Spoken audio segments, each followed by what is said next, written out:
네, 안녕하십니까. 정인태 신지식인 TV입니다. 저는 국립한국복지대학교 특임교수를 역임한 정인태입니다.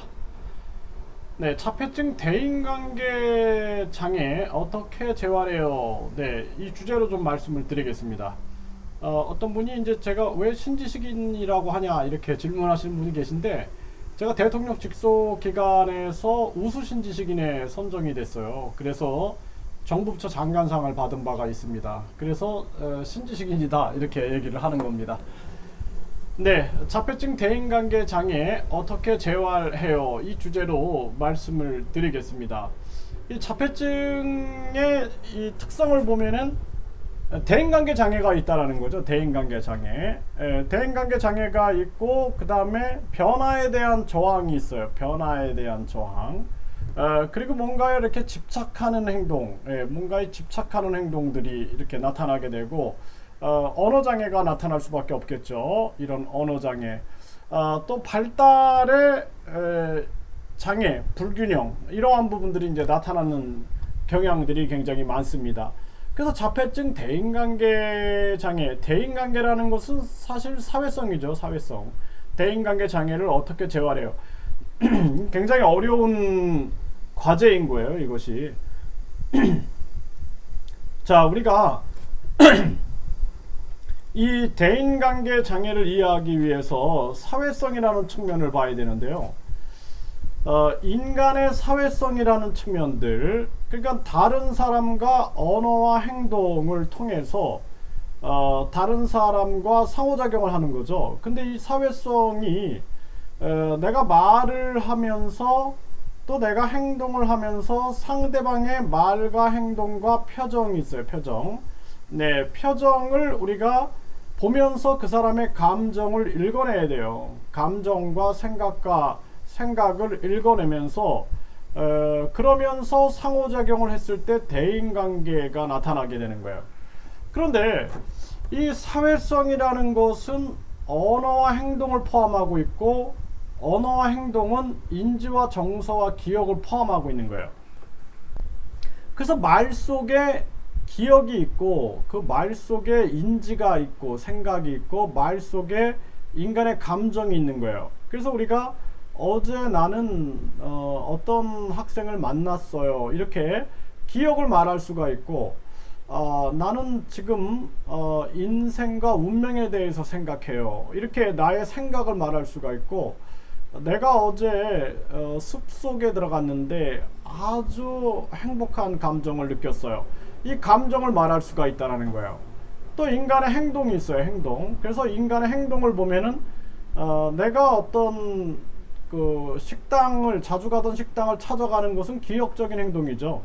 그리고 내가 저쪽에 공사를 하고 있으니까 저쪽으로 돌아가는 게 좋겠어 라고 생각을 하면서 행동을 할 수가 있죠. 그리고 또 감정을 행동으로 표현할 수가 있는 거예요. 어떤 사람, 내가 싫어하는 사람이 오면 오지 말라고 우리가 감정을 표현한다든지, 표정을 통해서 불편한 감정을 표현할 수가 있게 되는 거죠. 이런 행동이 나타나게 되는 거예요. 그래서 언어와 행동은 인지와 정서와 기억을 담고 있고, 이 언어와 행동을 통해서, 그리고 인간의 인지와 정서를 통해서 우리가 사회성을 드러내면서 다른 사람과 상호작용을 하고 있는 것이죠.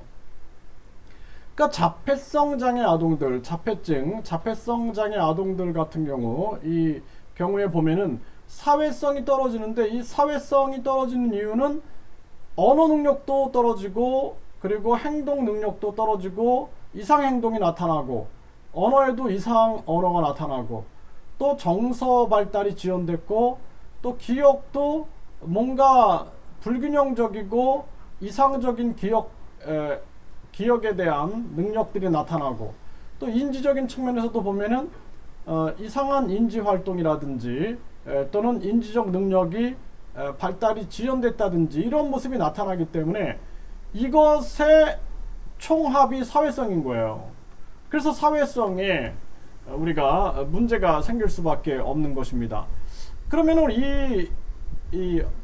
우리가 언어 자체, 뭐 청각기관이나 뭐 혀나 입술이나 구강에 문제가 있다, 이 조음기관이나 음성기관에 문제가 있다. 이게 이제 언어장애로 우리가 보잖아요. 그런데 이런데 또는 신체의 팔과 다리에 지체장애가 있다. 이런데 인지와 정서와 기억은 전혀 문제가 없는 경우가 있죠. 그렇죠? 그래서 지체장애인들이 충분히 언어와 행동에 장애가 있어도 자신의 인지와 생각과 기억을 체계적으로 표현할 수가 있게 되는 것이죠. 그렇죠? 그런데 자폐성 장애 아동들은 인지정서 기억의 발달 장애나 이상 발달이 나타났기 때문에 이 뇌세포의 활동이 인지정서 기억을 말해주고 있는 거예요. 따라서 이 뇌세포의 근본적인 발달과 활동에 장애가 사라져야 된다라는 거예요. 그래서 인간의 뇌가 있잖아요. 이렇게 뇌가 있으면 이 뇌 안에 뇌세포가 존재하고 있고 뇌 활동, 뇌가 끊임없이 활동하고 있는 거죠. 이렇게.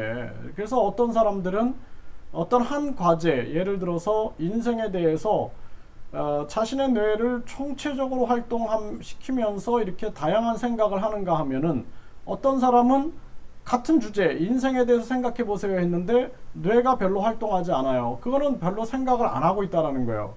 그래서 이러한 뇌의 활동 능력과 그리고 뇌세포의 발달, 이러한 부분들이 지체가 있고 이상이 있으면은 발달에 문제가 생겨날 수가 있게 되는 것이죠. 그래서 우리가 대인관계 장애를 해결하기 위해서 어떻게 해야 돼요? 대인관계 장애를 해결하기 위해서 기초적으로 인지정서 기억의 발달이 있어야 되는 거죠. 인지정서 기억의 발달이 있기 위해서는 뇌가 발달돼야 되는 거죠. 더 자세히 말씀드리면 뇌세포가 발달돼야 되는 거예요. 그리고 뇌활동 영역이 넓어져야 되는 거예요. 그 생각이 넓어지게 되는 거죠. 뇌활동 영역이 넓어진다는 것은 뇌세포들이 상호작용의 범위를 넓혀가는 것이죠. 네, 이런 총체적 발달을 우리가 생각해야지만 자폐성 장애 아동들의 우리가 대인관계 장애 문제를 해결할 수가 있다는 거예요. 그렇지 않으면 대인관계 장애는 계속 남게 되는 것이죠. 그래서 제가 아이들을 임상을 하다 보면은 부모님들이 이렇게 생각을 많이 해요. 왜 언어가 안 되죠? 아이가 예를 들어서 7살인데 7세 아이인데 발달 수준이 뭐 4에서 8개월에 있는 거예요. 4에서 8개월. 그래서 인지와 정서와 기억이 4에서 8개월이면은 아직 언어가 나타나지 않는 거예요. 그래서 우리가 12에서 18개월 정도 수준이 돼야지 아이들이 언어나 행동의 적절성들이 나타나잖아요. 동작 모방도 하고 반짝반짝 짝짝꿍 뭐 만세 이런 것도 하고 말도 따라하게 되는 거죠. 그런데 이 아이가 현재 7살이기 때문에 7살이기 생활 연령은 7살이지만 발달 연령이 4에서 8개월인데 언어를 기대한다라는 건 불가능한 거고 행동도 적절한 행동을 기대한다라는 게 불가능한 거예요. 그래서 이 아이의 인지정서 기억의 발달이 일어나야 되고 이를 통해서 언어와 행동을 사용하여 다른 사람들과 관계 맺는 발달이 일어나야 되는 거예요. 사회성 발달이 일어나야 되는 거예요. 그래서 많은 그 자폐성 장애를 겪고 있는 아이의 부모님들이 답답하시죠. 7살 되면 내년에 학교를 가야 되는데 빨리 말을 해야 되는데 급한 거예요. 말을. 근데 씨앗을 뿌리고 나서 이 씨앗이 자라나서 충분한 시간이 있어야지 꽃도 피고 열매도 맺고 할 텐데 지금 현재 발달의 현실을 우리가 인정하지 않게 되면은 도리어 아이한테 이제 막 강압적으로 아주 그 억압적인 그러한 강요된 언어적인 부분을 요구하게 되는 거죠. 그러면 아이가 어떻게 되겠어요? 우리가 4에서 8개월 된 아이한테 계속 말하라고 계속 아이한테 강요하게 되면 어떻게 돼요? 아이가 스트레스를 받게 되는 거예요. 스트레스를 받게 되면은 발달에 부정적 영향이 나올 수밖에 없는 거죠. 또 아이에게 사회성을 기대해서 아이를 뭐 친구들과 함께 있는 곳에 계속 넣어놨는데 아이가 전혀 다른 사람들과 상호작용을 못하고 혼자만 있는 거죠. 왜? 이 아이는 현재 4에서 8개월 수준에 있기 때문에 다른 사람들과 상호작용을 못하는 거예요. 우리가 4에서 8개월 정도면 이제 뭐 깍꿍에 반응을 한다든지 이제 애착이 일어나는, 엄마와 애착이 일어나는, 양육자와 애착이 일어나는 그 정도 수준에 와 있는 거죠. 그런데 다른 친구들과 내가 독립적으로 나를 자제하면서 놀 수 있는 발달은 36에서 48개월 수준이 돼야 돼요. 그래서 우리가 유치원에 가서 5세반이 되면은 아이들이 자신의 언어와 감정과 행동을 조절하면서 다른 사람들과 상호작용을 하면서 놀이하는 모습을 우리가 보게 됩니다. 그런데 3, 4세 반만 돼도 아이들이 이렇게 집단적 상호작용이 굉장히 어려워요. 그냥 소수의 2명 이렇게 아주 개인별 상호작용하는 모습을 볼 수가 있는데, 집단적으로 상호작용하는 것이 쉽지는 않다라는 거죠. 개별적 차이가 있지만. 그래서 우리가 대인관계장애를 해결하기 위해서는 총체적 발달이 일어나야 되고, 이 총체적 발달의 중심에는 뇌가 있는 거고, 뇌세포의 발달이 있어야 되고, 뇌세포의 연결이 있어야 된다. 그래서 뇌세포 영역이 확대돼서 활동하는 발달의 결과가 있어야 된다. 이런 말씀을 드리겠습니다. 궁금한 점이 있으면 계속 댓글을 남겨주시면 제가 영상을 이어서 만들어서 올려드리도록 하겠습니다.